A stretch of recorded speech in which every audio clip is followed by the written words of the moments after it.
immense plaisir et un profond honneur que je vous souhaite la bienvenue à la place du souvenir africain à l'occasion de la cérémonie marquant la célébration de la Journée internationale de la francophonie et la Journée mondiale du conte. À cet effet, célébrer la francophonie et le conte constitue pour la place du souvenir africain une belle occasion de mettre les lycéens et les collégiens dans une posture d'écrire et de dire, avec comme sujet les figures emblématiques de l'Afrique et de la diaspora. Merci aussi au ministère de l'Éducation nationale. Grâce aux inspecteurs d'académie de Dakar, de Pikine, Guédiawaye et de Rufisque, nous avons pu atteindre nos cibles. Merci beaucoup, messieurs et mesdames. Sur ces mots, je vous remercie et vous souhaite d'excellents moments et souhaite que le meilleur gagne parmi tous les élèves. Je vous remercie.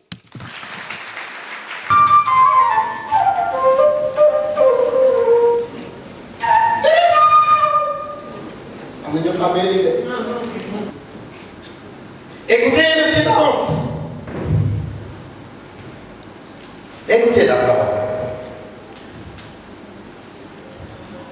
L'écoute est ce qui relie tous les êtres, humains, animaux, esprits et éléments.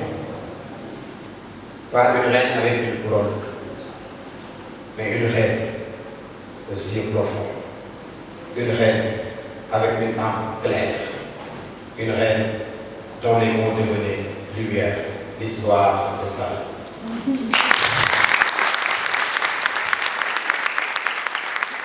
Cette année également, nous espérons continuer par sa grâce la deuxième édition en souhaitant qu'il nous accorde également la faveur de faire également de vivre d'autres éditions encore des années et des années. Merci beaucoup. Je commencerai également par remercier tout le monde. D'abord, j'adresse mes salutations à M. Bakary Sarr, secrétaire d'État à la culture. Cette deuxième édition nous a fait découvrir, nous, encadreurs comme élèves, des figures qu'on ne connaissait pas. Des figures qui valorisent l'Afrique, qui ont rendu nos élèves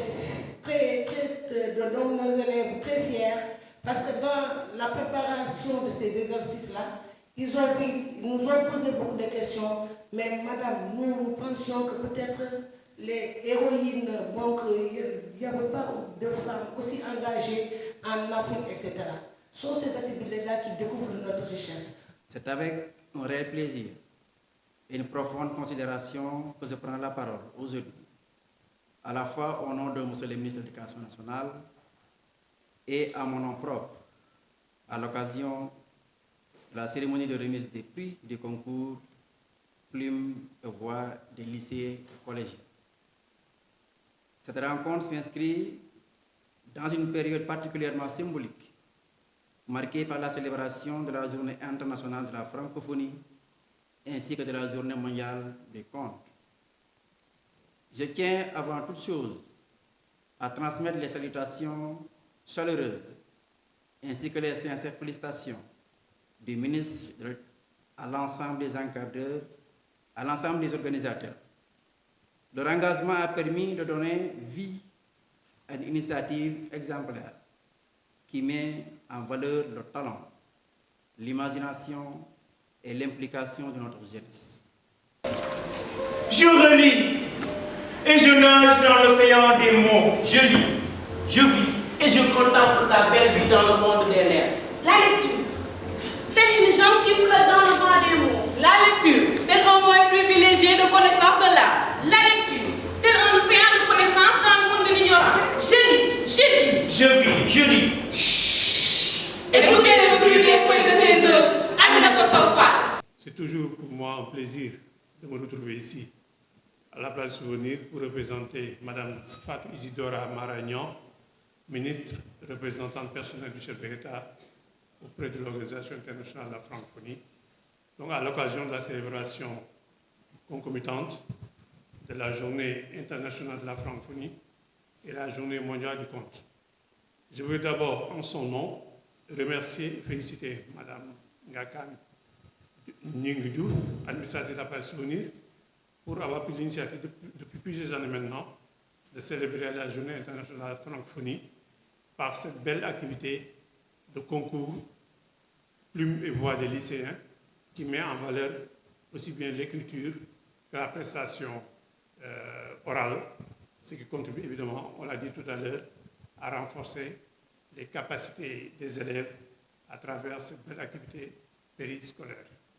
Je voudrais également féliciter les enseignants et encadreurs et en même temps les élèves, tous les élèves qui sont prêtés au jeu, qu'ils aient gagné ou pas. L'essentiel, c'est toujours de participer. Annie Colli et André-Marie Diagne vont vous livrer les impressions du jury. Et bien sûr, nous allons désigner les lauréats. Je dis souvent que le ministère de la Culture a une grande chance d'avoir en son sein des femmes très dynamiques, pleines d'initiatives généreuses, à l'instar de Madame Diouf, de notre petite sœur qui arrive du Centre culturel régional Blaise Senghor, dont la directrice aussi est très dynamique. Et c'est pour ça que la culture aujourd'hui, Monsieur le ministre, elle est vivante. La littérature rajeunit, elle vibre, et partout, tout le monde a envie d'écrire. C'est merveilleux. Alors, nous avons Mohamed Bachir Diagne, du collège Ibrahima Diop de Yeumbeul. Vive la banlieue, vive Yeumbeul. Comme on le dit chez nos amis anglais, last but not least, on va dire d'ailleurs c'est la première, Mademoiselle Fatou Fall du CEM David Diop Mendes.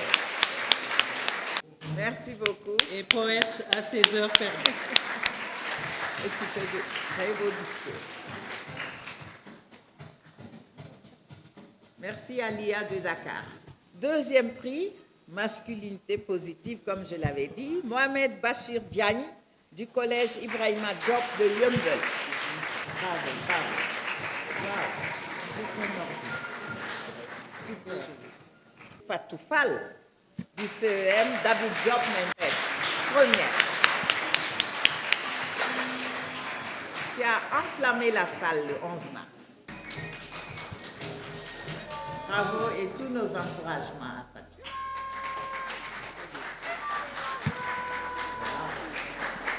Bravo, bravo, bravo, bravo, on les applaudit encore. Bravo. Très bien, vous restez en place. Les encadreurs de ces enfants sont invités à venir prendre la photo de famille. Bravo. Félicitations.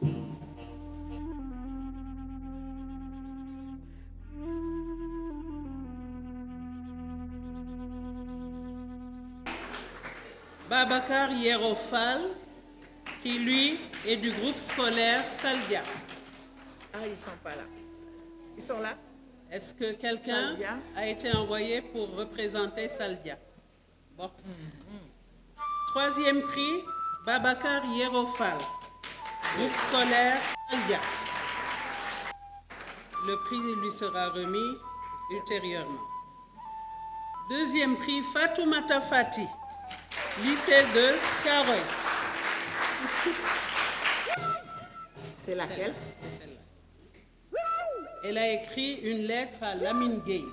Et la première, c'est Aïcha Dem. Aïcha Dem nous vient du lycée Thierno Saïdou Nouroutal. Et elle s'est adressée d'égal à égal, une lettre, elle s'est adressée à Léon Gontran Damas.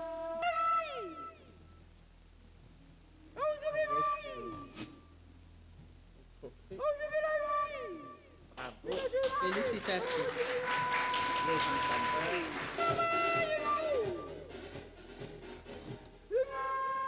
Bravo, bravo.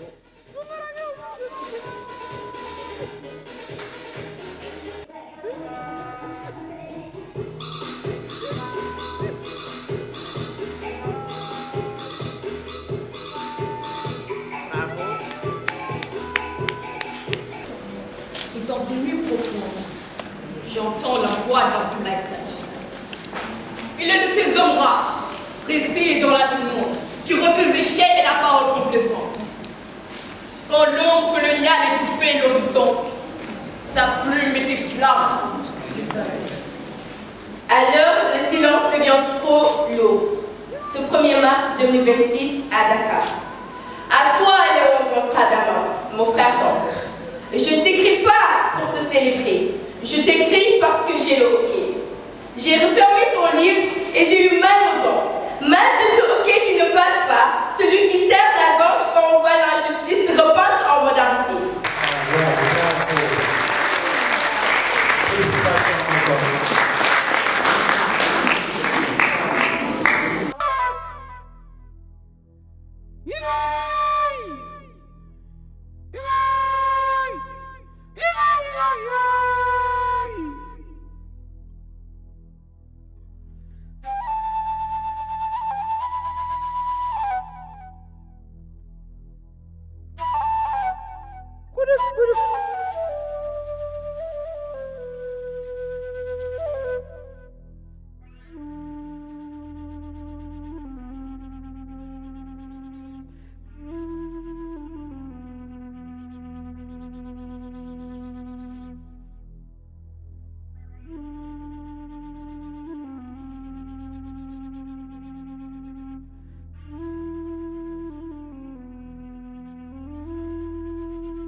Monsieur Marie Touré, représentant de Madame la représentante du chef de l'État auprès de la francophonie, Monsieur le directeur de l'enseignement moyen secondaire, représentant de Monsieur le ministre de l'Éducation nationale, Madame l'administratrice de la place du souvenir africain, Mesdames et Messieurs les directeurs généraux, chefs de service, Mesdames et Messieurs les chefs d'établissement, Mesdames les tatas du jury et le gour qui est absent, chers communicateurs traditionnels, gardiens de notre oralité, éminents professeurs encadreurs, j'en vois certains de mes étudiantes, d'autres sont des promotionnaires de la fac, des copines de classe, Mariam Tamba, c'est un plaisir de vous retrouver. Mesdames et Messieurs, distingués invités en vos rangs, titres, grades et tout protocole respecté. C'est pour moi un grand honneur et un profond plaisir de prendre la parole aujourd'hui dans ce lieu emblématique de mémoire, de culture et de transmission qui est la place souvenir africain à l'occasion de la célébration de la journée internationale de la francophonie et de la journée mondiale du conte. Un moment privilégié pour célébrer la vitalité et la richesse de la langue française. Elle porte cette année sur le thème Génération P, contribution de la jeunesse pour un monde plus apaisé. Cette thématique montre que la langue française est au-delà d'un simple outil de communication. Elle est un espace de rencontre entre les cultures, un vecteur de savoir, un instrument de dialogue et un moyen d'expression artistique et intellectuelle. Je veux saluer l'ensemble des partenaires, des institutions éducatives, du jury composé d'éminents professeurs et de toutes les personnes qui ont contribué à la réussite de cet événement. Grâce à votre engagement, cette initiative s'inscrit progressivement comme un rendez-vous culturel important pour notre jeunesse. Parmi ses partenaires, je ne peux pas manquer de citer l'organisation de la francophonie pour son engagement régulier à l'endroit de la place des souvenirs africains. Mesdames et messieurs, enfin, je forme le vœu que ce concours continue à grandir, d'attirer davantage des participants et de révéler encore de nombreux talents dans les années à venir. Je vous remercie de votre attention. Et vous serez roi. Vous pouvez partir du monde. Partez. Et que le vent qui vous a amené ici vous apporte. My job. Parlez-en tout de même à vos épouses. Formez-vous. Armez-vous de science jusqu'aux dents. Et arrachez votre patrimoine culturel. Disait-il.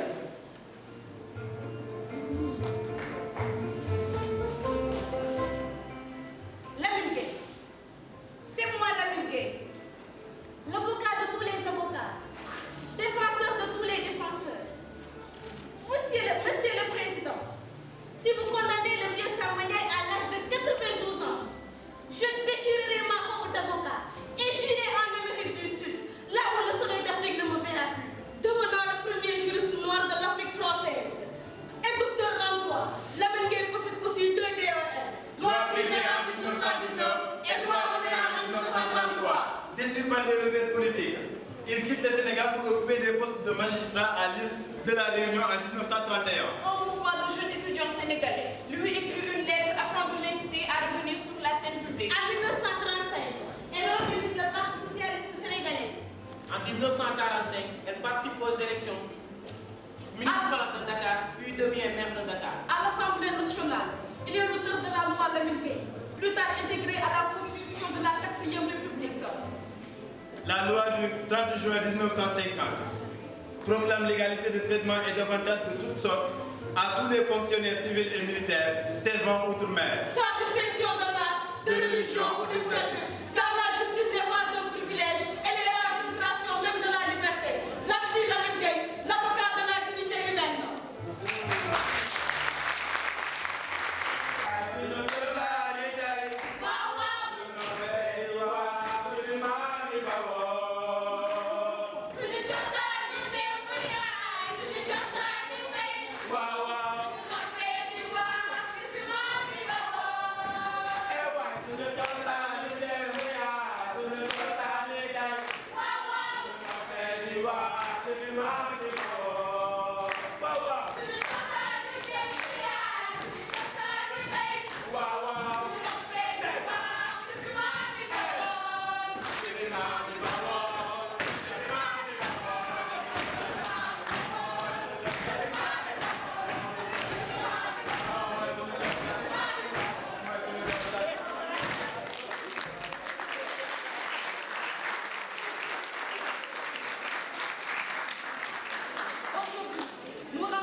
Ingat kamu dah.